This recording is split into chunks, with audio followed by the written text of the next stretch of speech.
Hello everyone, welcome to my YouTube channel Ganit Vishwa. Someone commented and suggest me that I should explain these questions in either Hindi or English language. I would like if you comment and tell me, are you comfortable in English or Hindi, or should I continue with Marathi? Okay, so today we will solve these examples. First question is, consider the following statement. We have given two statements. First statement is, every non-empty open subset of R is uncountable, and second is, every connected subset of R containing at least two elements is uncountable, and these are four options. We want to check whether these two statements are true or false. Okay, so first statement is, every non-empty open subset of R. They have given every non-empty open subset. So every non-empty open subset of R is nothing but an open interval. So this set is open interval, and as every interval is uncountable set. Listen carefully. Every interval in R is uncountable set. And interval means open interval, closed interval, closed interval, all types of intervals are uncountable sets. So I am writing here every interval, and I am writing types of intervals in bracket, that is either open interval AB or closed interval AB or closed interval. Closed means closed from one side and open from other side.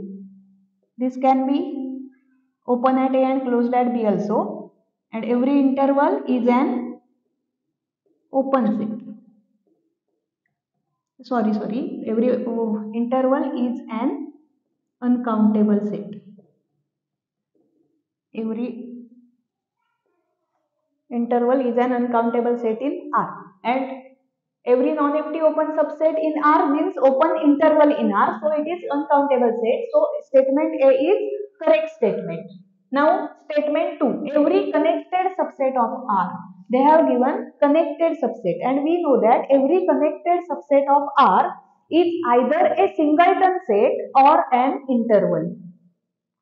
So they have given connected subset, that means this subset is either open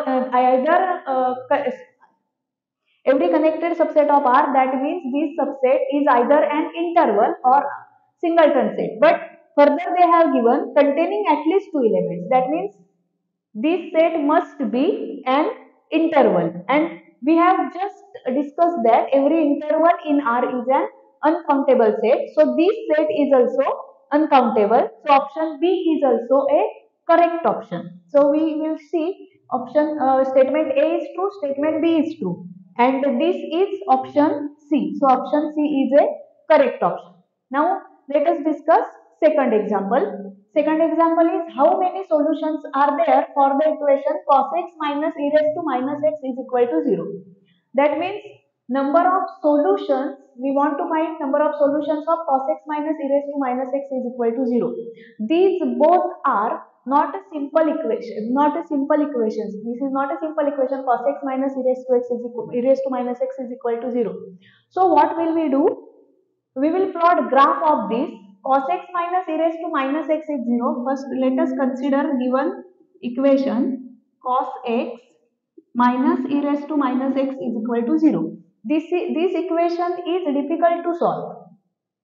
So we will shift e raised to minus x there. So cos x is equal to e raised to minus x. Now we want to find values of x for which cos x and value of e raised to minus x is equal.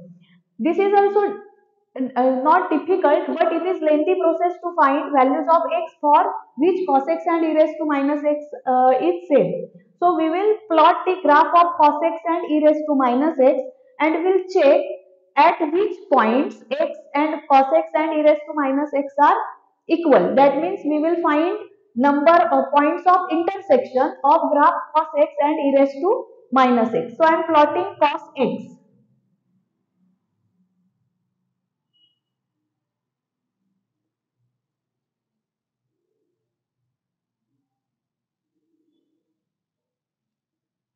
We know that cos 0 is 1. Here I am plotting minus 1, 0, pi by 2, pi, 3 pi by 2, 2 pi, 5 pi by 2, 3 pi, and so on. Similarly here, minus pi by 2, minus pi. Cos 0 is 1, cos pi by 2 is 0, cos minus pi by 2 is 0, cos minus pi is minus 1. Okay.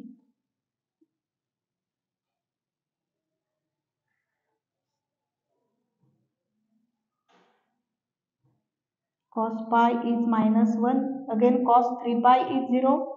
Cos 2 pi is 1.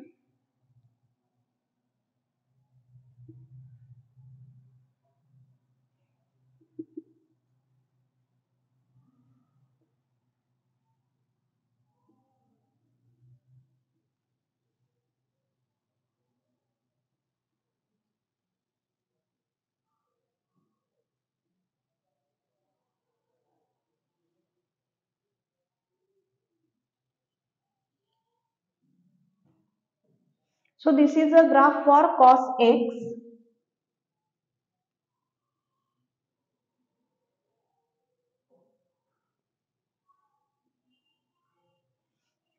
Actually, we should draw a smooth curve.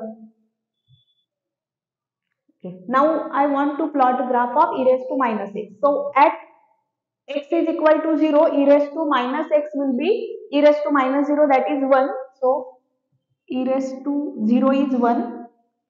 As x tends to plus infinity, as x tends to plus infinity, limit x tends to infinity, e raised to minus infinity is nothing but 1 upon e raised to infinity, that is 0, and as x tends to minus infinity, e raised to minus of minus infinity, that is e raised to infinity, is infinity. That means as limit this x, value of x tends to infinity, value of e raised to minus x will be 0.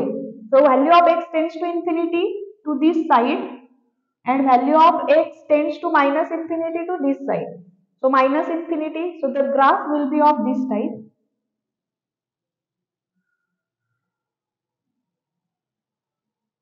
This is graph of e raised to minus x. So if you observe, this is first point of intersection, this is second point of intersection, this is third point of intersection, this is fourth point of intersection, and this will be also. So at pi by 2, 3 pi by 2 somehow, we cannot say exactly what are the point of intersection, because I have not drawn this graph properly, graph of cos x and graph of e raised to minus x also. But we can definitely say, as the graph of e raised to minus x and graph of cos x both are unending, and we are getting point of intersection. So these are infinitely many point of intersections. That means infinitely many solutions to this equation cos x minus e raised to minus x is equal to 0. But you observe, we can count these numbers. So we can say countably infinite solutions to given equation. So option C is correct option. So we have discussed these two problems from real analysis. In our next video, we are going to discuss another example. So stay tuned, share this video to your friends who are preparing for set exams. Like this video, and don't forget to subscribe my channel. Thank you.